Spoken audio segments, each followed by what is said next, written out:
Hi and welcome to SBTV Games and Gadgets. Here's our top reasons why Bioshock Infinite is going to be the most mental game you play this year. First up, Sky City. Some really kick-ass weird powers. Travel on some huge sky roller coasters while shooting some dudes below. You get chased by a giant whistling mechanical bird. Doesn't happen that often. There's also some really weird time dilation stuff going on. Don't want to spoil it. A city in the sky! Yes, it is as mental as it sounds. I mean, most of us don't like being on a plane any longer than we really have to, let alone living in a city and losing all of our children as they fall off the edge. That no one would ever be able to keep a frisbee for longer than a minute and a half, most probably. The reason why I bring it up, I mean, aside from it looks incredible, it's also actually a factor in the gameplay. So for some of the later battles, you're going to be jumping between these different floating buildings and islands, all whilst trying to use all these cool new powers and shooting these guys down. You think Call of Duty is intense? You ain't seen anything yet.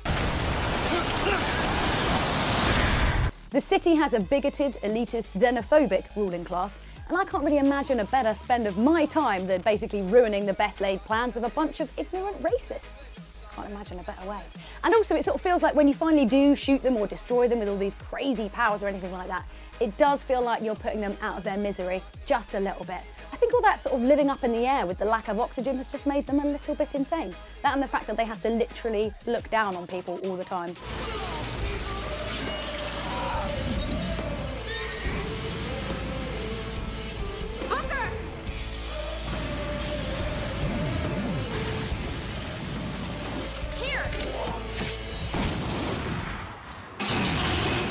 Like in previous Bioshock games, you're going to have some crazy abilities that is going to make the combat insane.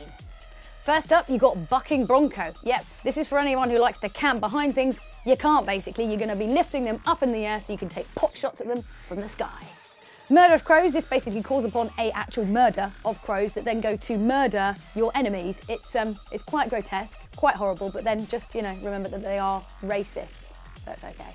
Shock Jockey, you basically electrically shock and stun your enemies to give you a little bit of breathing time, and you're going to need it. Devil's Kiss is basically raw, unadulterated, explosive firepower to pretty much just singe people to death. It's kind of nasty. Possession is where you can basically take over either mechanical turrets or people and turn them over to your side. So they're basically going to start shooting your enemies, and then when they're finished, the people basically kill themselves because they're so ashamed. Pity. Charge, this moves you very, very quickly to a different location, so whether you want to charge really fast at an enemy and get in there and attack them, or if you're like me, run really, really quickly in the other direction so you can figure out what you're doing. Return to sender, this is basically anything that's coming at you like bullets or projectiles or objects, you can stop them in the air and send them right back where they came from. Undertow, this basically uses a stream of water to either push or pull your enemies towards or away from you. I'm thinking I'm going to be using push quite a lot. You can actually combine these powers together, which is probably what you're going to have to do for some of the bigger enemies, and have a real think about what combinations of powers you should be using to take the big guys out. Skyhooks, these weird handheld things that you use to latch onto these weird sky roller coasters that are going around. And not only is this obviously a brilliant way to travel around and actually quite pleasant when people aren't, you know, shooting at you and trying to kill you, it's actually then used in the combat. So in some of the bigger battle arenas, you're going to be jumping on these skyhooks from place to place whilst all trying to shoot the guys and destroy them below. It's mind-bogglingly ridiculous.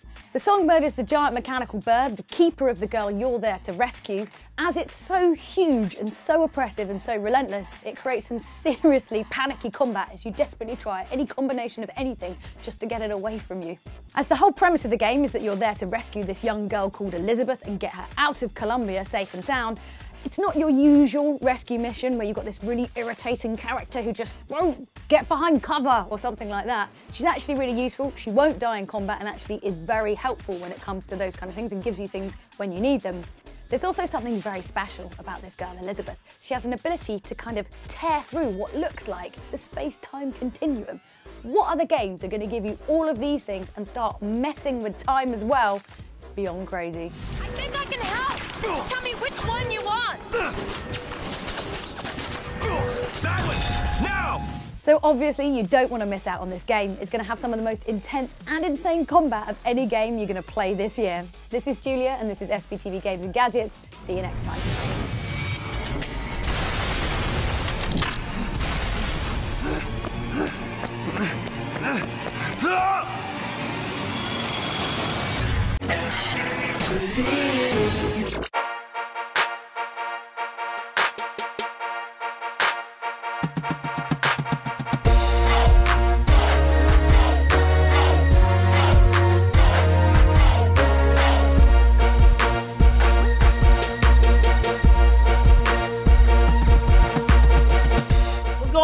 your boy Kevin Hart, and right now you're watching SBTV, UK's leading youth entertainment station. Right now, I just found out you guys are getting about 6 million hits a month.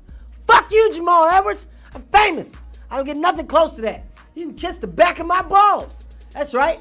I said it. I don't know what you're doing, but I promise I'll report you for steroids, and I don't know if that's going to help. But it stops baseball players from playing, so it's probably going to do the same to you. Fuck you, man, and your success.